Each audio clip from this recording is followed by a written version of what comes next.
자, 오늘 우리가 본문 로마서 1장을 읽었습니다. 우리가 1장은 본문 1장 16절에 바울이 이렇게 고백하고 있습니다. 나는 복음을 부끄러워하지 않는다 라고 선언을 합니다. 하지만 하나님을 알만한 능력을 소유한 수많은 사람들은 복음을 부끄러워하고 외면하고 있다라고 하는 것을 우리는 우리 주변에서 쉽게 찾아볼 수 있습니다. 바울도 17절 이하에서 그 이야기를 하고 있는 것이죠. 복음을 듣고 수용하여 하나님의 백성으로 사는 삶을 불쾌하게 생각한다는 뜻입니다. 이 부끄러워한다라고 하는 단어의 의미가 불쾌하게 생각한다라고 하는 뜻도 포함하고 있다고 합니다. 수많은 사람들이 복음을 불쾌하게 생각하고 거부하는 이유는 무엇일까요, 여러분? 그것은 복음을 통하여 선포되는 몇 가지의 복음에 관한 속성들이 있기 때문에 사람들이 복음을 불쾌하게 생각하고 거부하는 것입니다. 그 속성들을 살펴보면 첫째는 복음은 구원이 공짜이고 죄인들이 구원받기에는 과분한 존재라고 선언을 하고 있습니다. 그러나 사람들은 각자 자기 자신은 도덕적으로나 종교적으로 다른 사람들보다 더 고상하고 우위에 있다라고 생각한다는 것입니다. 가장 소중한 것을 공짜로 받을 이유도 없고 자격도 충분히 갖추고 있다고 하는 이 사람들의 생각, 이런 그릇된 생각들 때문에 사람들은 복음을 불쾌하게 생각하고 더 나아가서 거부하고 받아들이지 않는 것입니다. 둘째는 복음은 예수님이 우리를 위해 죽으셨다고 선언합니다. 그러나 사람들 각자에게는 자기 표현과 자기 의로움에 대한 강한 열망이 사람들 속에 내재되어 있다고 합니다. 그러기에 내재적인 그 선함을 말하는 이건 제가 그래서 좀 따온 건데요. 인간의 내재적인 선함을 말하는 대중적인 신념으로 무장되어져 있는 사람들은 나를 대신한 누군가의 희생이나 혹은 그 대가를 불필요하다라고 생각한다는 것이에요. 내가 뭐 이렇게 잘생기고 멋지게 생기고 힘이 있고 건강해 보이는데 누가 나를 위해서 뭔가 해줄 필요가 있겠어? 일반 대중들은, 많은 사람들 그렇게 생각한다는 것입니다. 이것 또한 사람들이 복음 진리에 대하여 불쾌감을 드러내고 거부하는 하나의 그런 요소가 되어지는 것입니다. 세 번째는 복음은 선해지거나 영적인 사람이 되는 것으로는 부족하고 오직 예수님을 통해서 하나님께 나오는 사람만이 구원받는다라고 말씀합니다. 그러나 수많은 사람들은 자신이 100% 자유의지와 선택의 무오류에 대한 완전한 능력을 소유하고 있다고 생각을 합니다. 여러분, 믿지 않는 친구들의 모습을 이렇게 한번 봐보세요. 그리고 매스컴을 통해서 드러나는 사람들이 주장하고 있는 바에 대해서 한번 귀 기울여 보세요. 최근에 많은 사람들은 무엇을 이야기합니까? 표현의 자유를 이야기합니다. 인권을 이야기합니다. 심지어는 우리 여성분들이 많지만 여성들은 자기의 행복 추구권이라고 하는 그런 말을 가지고 어떻게 해요? 어쩌다가 실수로 혹시라도 생겨진 아이의 생명조차 해야 하는 것을 당연한 것으로 법제화해달라고 지금 외치고 있는 것이죠. 이렇게 사람들 속에는 나를 위해서 내가 행복해질 수 있다면 모든 것이 가능한 것이야. 그리고 나는 그것을 내가 좌지우지할 수 있어. 이렇게 생각하고 있기 때문에 스스로 선한 것을 택할 수도 있고 거룩한 영성을 추구할 수 있는 온전한 삶을 이룰 힘도 있다고 생각하는 그 생각 때문에 복음을 거부하는 그런 자리에 이르게 된다는 것입니다. 마지막으로 네 번째는 복음은 우리의 구원이 예수님의 고난과 섬김을 통해서 성취되기 때문에 예수님을 따른다는 것은 우리도 그와 함께 고난받고 섬긴다는 것을 의미한다는 것입니다. 동의하시죠? 하나님은 저와 여러분들을 부르셨을 때 하나님이 우리를 부르시고 우리를 보내십니다. 성경은 우리를 구원해 주신과 동시에 다시 어떻게 우리를 세상을 향해서 보내시는 것을 원칙으로 하고 있어요.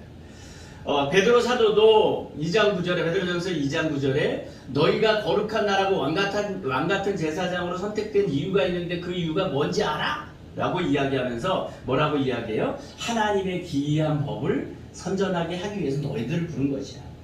그러니까 교회 공동체 안에 있는 모든 그리스도인들은 구원받음의 자리로, 은혜의 자리로 불러내어짐과 동시에 예수님이 그러야 하셨던 것처럼 예수님이 십자가를 지셨던 그 고난과 섬김의 자리로 역시 마찬가지로 보내어진다는 것입니다. 그런데 사람들은 구원에 대해서 생각할 때 신과의 관계를 생각할 때 무엇을 생각하냐면 내가 좀 편안했으면 좋겠어. 내가 좀 안전해졌으면 좋겠어. 그래서 나는 그 구원의 자리에 서기를 원해. 이런 심리가 그들 속에 내재되어 있다는 것입니다. 안위와 평안을 중시하는 사람들이 고난과 희생과 헌신과 섬김을 향해 나아간다는 것은 그렇게 쉬워 보이진 않습니다. 그렇기 때문에 그들은 복음을 불쾌하게 생각하고 또 더 나아가서 적극적으로 그 복음을 거부하는 길을 택하는 것이죠. 사람들은 자신들 속에 내재된 이 같은 이유들로 말미암아 오늘 우리가 읽은 본문 21절과 23절에 악행을 저지르게 된 것입니다. 21절에 뭐라고 이야기합니까? 하나님을 알되 하나님을 영화롭게도 아니하며 감사하지도 아니하고 오히려 그의 생각이 허망하여지며 미련한 마음이 어두워졌나니 스스로 지혜 있다 하나 어리석게 되어 썩어지지 아니하는 하나님의 영광을 썩어질 사람과 새와 짐승과 기어다니는 동물 모양의 우상으로 바꾸었느니라. 하나님을 버리고 하나님을 거부하고 하나님을 빼버리니까 그 자리에 하나님이 아닌, 영원한 것이 아닌, 참된 것이 아닌 다른 것들로 사람들이 막 채워가고 있다는 것입니다. 우리는 이것을 통해서도 전도를 하는 가운데에서 반대하는 사람, 복음에 대해서 반하는 사람들에게 하나님이 계신 증거나 그 증거를 증명하는 데 있어서 지금 방금 제가 말씀드린 이런 내용으로도 할 수 있습니다. 사람들이 하나님을 거부해요. 신앙을 거부해요. 그런데 사람들은 또 한편에서 뭘 갈망하냐 하면 누군가 나를 이렇게 다스려주고 내가 기댈 수 있는 그 절대적인 무언가를 향해 기대고 싶은 마음 한구석에 자리하고 있으면서 그것이 발현되어져서 오늘 성경에 이야기하는 것처럼 새 모양도 섬기고 돌도 섬기고 지나가다가 멋진 그 높은 산 위에 멋진 바위가 있으면 그것도 나를 위해서 뭔가 해줄 수 있는 신인 것 같다 이렇게 생각하고 기댄다는 것이죠. 하나님이 없다, 신은 없다고 하는 사람들에게 지금 이런 이야기를 그들에게 전해주면 조금은 신에 대한 하나님은 아니다 할지라도 신에 대한 그 존재의 필요성 같은 거를 조금씩 받아들이기도 하더라고요. 자, 바울은 오늘 로마서 1장과 3장을 통해서 하나님의 의와 또 죄의 토대가 되는 우상숭배에 대해 강력하게 전하고 있습니다.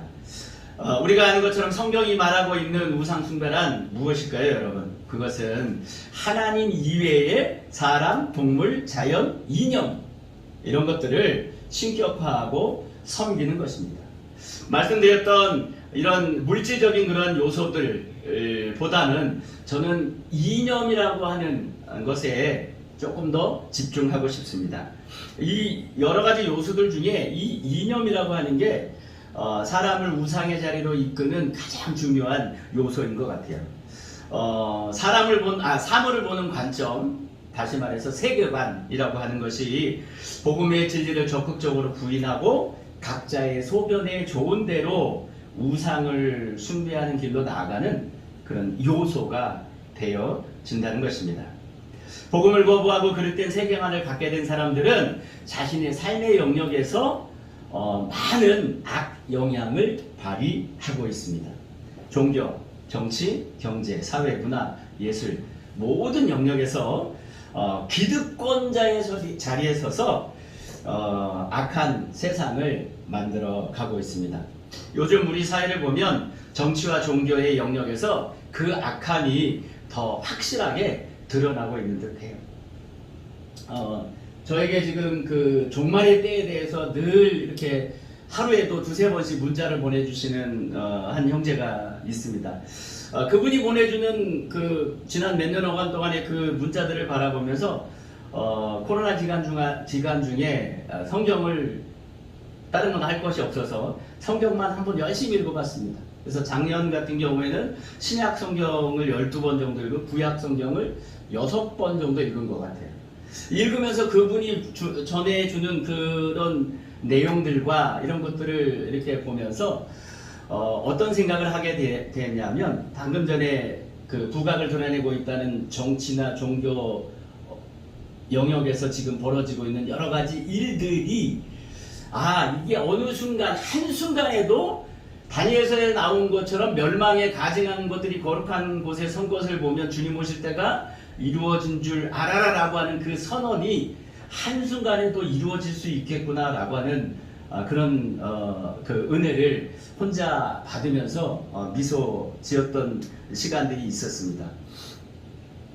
권력과 명예와 이권을 탐하면서 기득권에 있는 사람들이 지금 애를 쓰고 힘을 쓰고 있습니다. 그들은 늘 국민을 위해서 자신들이 헌신하고 있다고 이야기해요. 그런데 한 발만 뒤로 물러서서 보면 결코 그들이 국민을 위해서, 국가를 위해서 일하고 있는 것 같지는 않아요. 그들 때문에 요즘 우리에게 가장 화두가 되고 있는 공정과 상식, 또 정의, 이런 것들이 무너지고 있음을 봅니다. 종교계의 현실을 보면 미래를 생각하기에는 더 암울하다고 저는 혼자 개인적으로 느끼고 있습니다. 예를 하나 들어보자면 지난 대선에 기독교 언론들에게 한 언론사가 인터뷰를 요청을 한 적이 있습니다. 그 인터뷰의 질문 내용은 뭐냐면 대선 후보자의 우상 숭배 논란에 관한 것에 대해서 입장을 묻는 것이었어요. 그 작년 12월 그때쯤에 한참 그런 이야기가 있었죠. 그런데 그 질문을 받은 한국 교계의 대부분의 지도자들은 모두가 똑같은 답을 하는 것이었습니다. 그 대답은 세 가지였어요. 왜 그런 걸 나에게 묻지? 나는 잘 몰라. 나는 그런 것에 대해서 관심이 없어. 여러분, 목사에게 무속 논란이 있는 국가 지도자에 대해서 묻는 것이 어려운 답일까요, 여러분? 여러분이 저에게 질문을 한다고 생각해 보세요. 여러분들이 궁금한 어떤 사실에 대해서. 아니, 여러분들이 담임 목사님, 우리 이구혜 목사님에게 질문을 한다고 생각해 보세요. 여러분이 궁금한 걸 여쭤봤어요. 그런데 목사님이 대답해 주시는 걸 회피하시는 거예요. 물론 우리 목사님 그러시지 않겠지만. 그런데 제가 존경하고 신학교에 다니면서 또 목회 현장에 있으면서 그분들의 책을 주로 구해다 읽고 이러면서 영향을 받았던 그 많은 분들, 하나같이 대답을 나에게 묻지 말아라. 나는 그것에 대해서 대답할 수 없다. 이런 것이었습니다. 그들이 그렇게 대답할 수 있었던 이유는 저는 자신들의 신분을 망각했다고 생각합니다. 그리고 정치적인 입장이나 자기가 현재 누리고 있는 그 기득권의 위치에 있는 그것을 더 신뢰하여 바른 답을 거부했다고 생각합니다. 그렇게 대답했던 사람들 중에 많은 목회자와 지도자들이 강단에서 막말과 욕설을 하는 것을 주저하지 않습니다.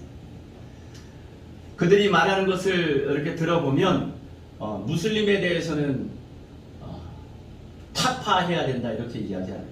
극우 무슬림. 그러니까 요즘 IS나 이런 친구들이 테러를 많이 하잖아요. 이런 친구들은 타파해야 될 대상으로 이야기를 합니다.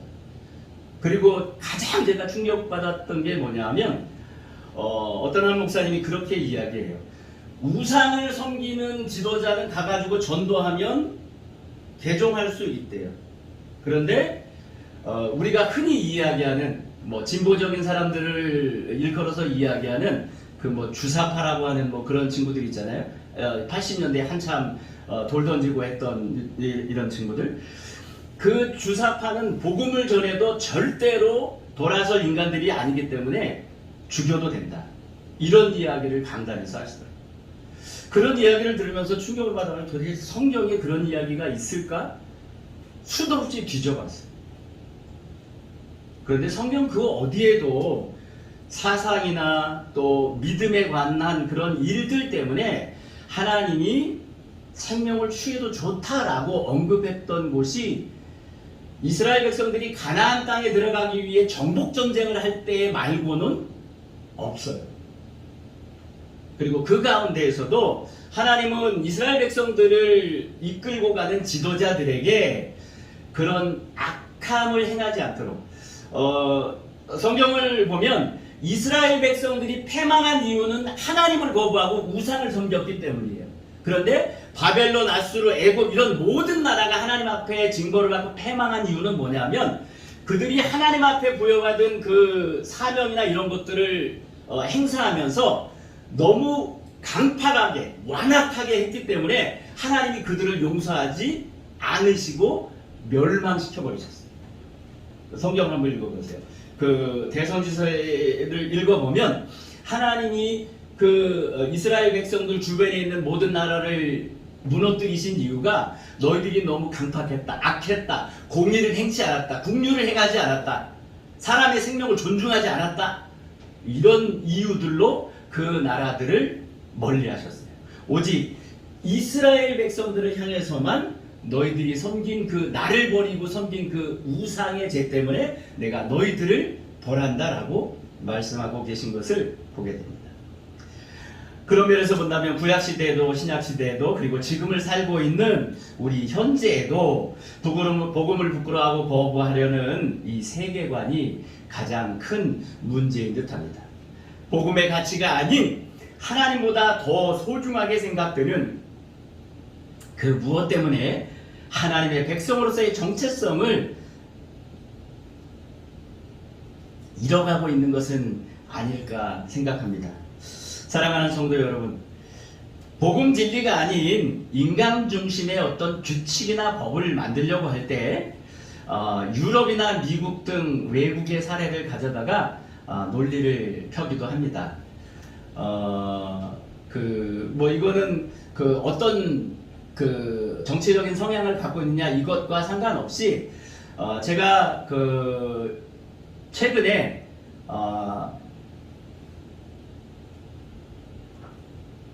장로교 교단 중에 기장 쪽 교회가 있어요. 제가 어렸을 때 기장 쪽 교회 잠깐 이렇게 다닌 적이 있는데 예배드리고 데모하러 가고 이제 성남에서 돌 던지러 가고 이제 그런 거 하던 교회였어요.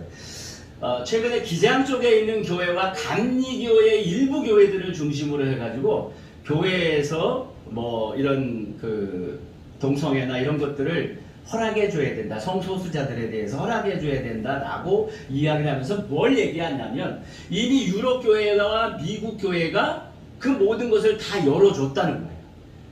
그러면서 이건 하나님은 사랑이시라고 하는데 왜 하나님의 본체인 그 사랑에 위배되는 그 차별을 성소수자들에게 하면 되냐 이렇게 물어보는 거예요.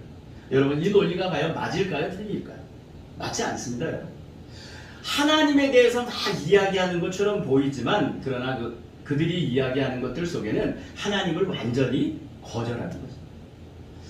지금 유럽 교회와 미국 교회들이 어떻게 되어 있습니까? 제가 신학교를 다닐 때만 해도 수만 명의 교인을 자랑하던 미국의 크리스탈 처치 있습니다. 수정교회라고 하는 교회가 있습니다. 그 수정교회에 지금은 예배드리지 않습니다. 엄청나게 많은 예산을 투자해가지고 거대한 교회를 지어놓고 주일이면 수만 명, 수십 명이 모여서 그렇게 멋진 찬양을 드리고 예배를 드리던 그들이 그것을 유지하지 못해서 그것을 기업에게 팔고 뿔뿔이 흩어져 버립니다. 수정교회 지금 술집, 바 이런 걸로 바꿔서 사용하고 있더라고요. 우리가 복음 안에서 성경을 통해서 성경 안에서의 해답을 찾으면 우리는 어떤 길을 가야 하는지 그 길을 찾을 수 있습니다. 복음 안에 저와 여러분들의 심령 속에 하나님의 회복의 은혜가 필요합니다. 하나님 말씀 앞에서 점검 받아야 함이 필요한 것이죠. 몇 사람을 소개해드리고 말씀 마치려 합니다. 주님 때문에, 복음 때문에 자기 인생이 바뀌고 또 삶의 가치와 비전이 바뀐 그런 몇 사람이 있습니다. 첫째로 오늘 우리가 읽은 본문의 주인공 사도 바울입니다. 하나님을 향한 열심히 득심한 종교인이었습니다. 사울이 바울 되기 이전에는 자신이 하는 모든 행위는 하나님을 위한 것이라고 강력하게 믿고 있었죠.